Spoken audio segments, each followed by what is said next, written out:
দুপুরে যখন আমরা সবাই একসাথে খাওয়ার টেবিলে খেতে বসি, 4-5 রকম পদ থাকলেও কিন্তু মাছ বা মাংস না থাকলে প্লেটটা কিন্তু একদম খালি খালি লাগে।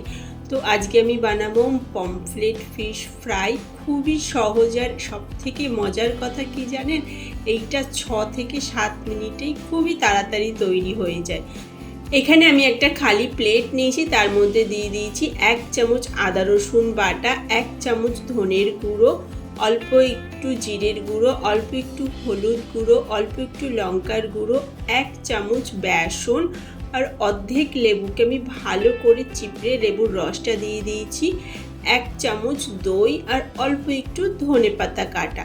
এবার আমি সব কটা মশলাকে খুব ভালোভাবে এখানে মিক্সড করে নিয়েছি। দেখুন, এখন আমি একটা একটা করে মাছ নেব আর মাছগুলোর গায়ে দেখুন অল্প অল্প করে আমি কেটে নিয়েছি, তাতে কি হবে মশলাটা খুব ভালোভাবে মাছের ভেতরে যাবে। তো একটা পিঠ আমি খুব ভালোভাবে মশলা লাগিয়ে নিয়েছি, মাছটাকে উল্টে আরেকটা পিঠেও কিন্তু খুব ভালোভাবে মশলাটাকে আমি লাগিয়ে নেব। দেখুন একটা মাছে মশলা লাগানো কমপ্লিট হয়ে গেছে। এবার যে বেঁচে থাকা দুটো মাছ আছে সেটার মধ্যেও কিন্তু আমি ভালোভাবে মশলাগুলোকে লাগিয়ে নেব। আর এখানে আমি 300 গ্রাম পমফ্রেট ফিশ নিয়েছি। আর আপনারা যদি চান পমফ্রেট ফিশ বাদে অন্য যে কোনো মাছ দিয়েও আপনি এরকম ফ্রাই করতে পারেন, খেতে কিন্তু খুব সুন্দর হয়। একবার এইভাবে ট্রাই করে দেখবেন, এরকম মশলা দিয়ে মাছ ভেজে। আমাদের প্রত্যেকের ঘরেই তো আমরা প্রায় বানাই মাছের ঝোল, কিন্তু একবার এইভাবে ফিশ ফ্রাই করে দেখবেন, দারুণ লাগে খেতে, কিন্তু খুবই মজার হয়। আর তার সাথে যদি ডাল থাকে, ব্যাস আর কিচ্ছু চাই না। আর আলু ভাজা। তো দেখুন অল্প একটু আমি নুন ছড়িয়ে দিলাম ওপর থেকে, মাছগুলোকে উল্টে দেব, উল্টে আরেকটু নুন ছড়িয়ে দেব। আর পমফ্রেট মাছ যেহেতু সামুদ্রিক মাছ, তো খুব নুন দেওয়ার প্রয়োজন হয় না, অল্প একটু নুন দিলেই হয়ে যায়। দেখুন মাছগুলোকে এখন আমি 10 মিনিটের জন্য এরকমভাবেই রেখে দেব। তো এখানে আমি একটা গ্যাসের উপরে ফ্রাই প্যান গরম করে নিয়েছি, তার মধ্যে দিয়ে দিলাম সর্ষের তেল।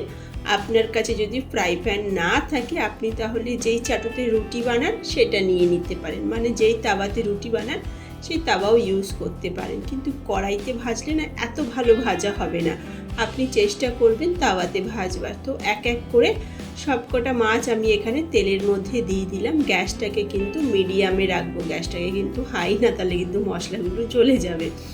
তো দেখুন তারপর অল্প একটু কারি পাতা আমি দিয়ে দিলাম। কারি পাতা দিলে কিন্তু খুব সুন্দর একটা গন্ধ আসে আর টেস্টও আসে। তো ঢাকনাটা আমি লাগিয়ে দিলাম। একটা পিঠ আমি ভালো করে ভেজে নিয়েছি, এখন আমি মাছগুলোকে পাল্টে দেব। পাল্টে আরেকটা পিঠকেও খুব ভালোভাবে ভেজে নেব। খুবই হালকাভাবে মাছগুলোকে খুবই সাবধানে পাল্টে দেবেন, একটু নাড়াচাড়া করে দেব তাকে তেলটা খুব ভালোভাবে মাছের মধ্যে যায়। তো দেখুন 3টে মাছই আমাদের এখানে ফ্রাই হয়ে রেডি।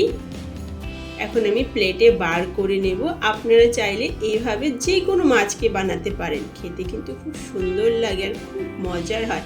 আর উপর থেকে না একটু লেবু আর একটু পেঁয়াজ কেটে ছড়িয়ে দেবেন, দেখবেন ব্যাস তাহলে তো একদম জমে যাবে। আরেকটি নতুন ভিডিওর সাথে আবার আপনাদের সামনে হাজির হব। Tata, bye bye.